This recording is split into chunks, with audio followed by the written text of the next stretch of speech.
महोदय, आदरणीय शिक्षक वृंद, मंच पर विराजमान प्रभु जन और मेरे देशभक्त युवा साथियों, आप सभी को मेरा सप्रेम जय हिंद और राम राम। आज जब हम इस पावन मंच पर एकत्र हुए हैं तो मेरा मन और मेरी आत्मा भारत माँ के उन अमर सपूतों के चरणों में शीश नवाती है जो मणिकर्णिका की भस्म से लेकर सियाचिन की बर्फीली चोटियों तक दिन रात हमारी सुरक्षा में मुस्तैद हैं। साथियों, भारत केवल जमीन का टुकड़ा महज कागज पर खींचा हुआ नक्शा ही नहीं, यह एक जीवंत राष्ट्र पुरुष जागृति चेतना है। जो लोग इस माटी को मोल नहीं समझते और सीमा पर हमारे तैनात हमारे जवानों को एक साधारण सी नौकरी मान लेते हैं, उन्हें वीर रस प्रख्यात कवि डॉक्टर विनीत चौहान जी के इन शब्दों में जवाब देना होगा। तुम जिसको कहते आए हो केवल जमीन का टुकड़ा, तुम जिसको कहते आए हो केवल जमीन का टुकड़ा, वह भारत माँ का मस्तक है जिस पर चमके चंदा सूरज। इस पावन माटी के खातिर लाखों वीरों ने प्राण दिए, आजादी की इस मंदिर में अपने शौर्य दान दिए। तुम कहते हो सीमा पर जाकर केवल गश्त लगाई जाती है, तुम कहते हो सीमा पर जाकर केवल गश्त लगाई जाती है। पूछो उन विधवा नारियों से कैसे रात बिताई जाती है, पूछो उन विधवा नारियों से कैसे रात बिताई जाती है।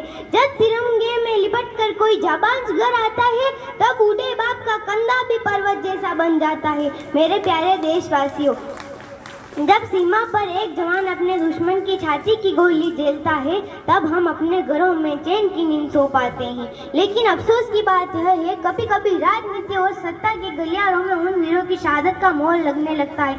शहादत कोई वोट बैंक जरिए नहीं, सरहद पर बढ़ने वाले हर एक बूंद का हिसाब इस देश की व्यवस्था को देना होगा।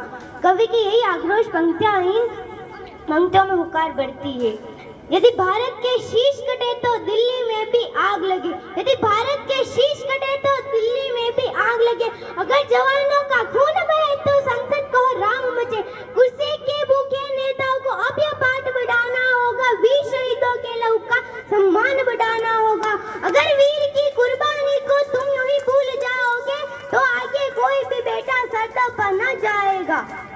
साथियों, यह नया भारत है। हम बुद्ध और गांधी के देशवासी जरूर हैं, हम शांति पुजारी हैं, लेकिन किसी गद्दा या दुश्मन ने हमारी संप्रभुता और अखंडता की तरफ आंख उठाकर देखा तो इस देश को ईंट का जवाब पत्थर से देना अच्छी तरह आता है।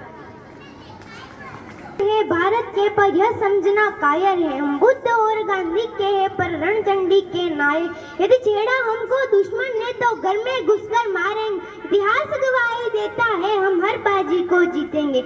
आज इस मंच से हमें संकल्प लेना होगा, देश के अंदर छिपे हुए गद्दारों और सीमा पार बैठे दुश्मनों को उनकी सही जगह दिखाई जाएगी।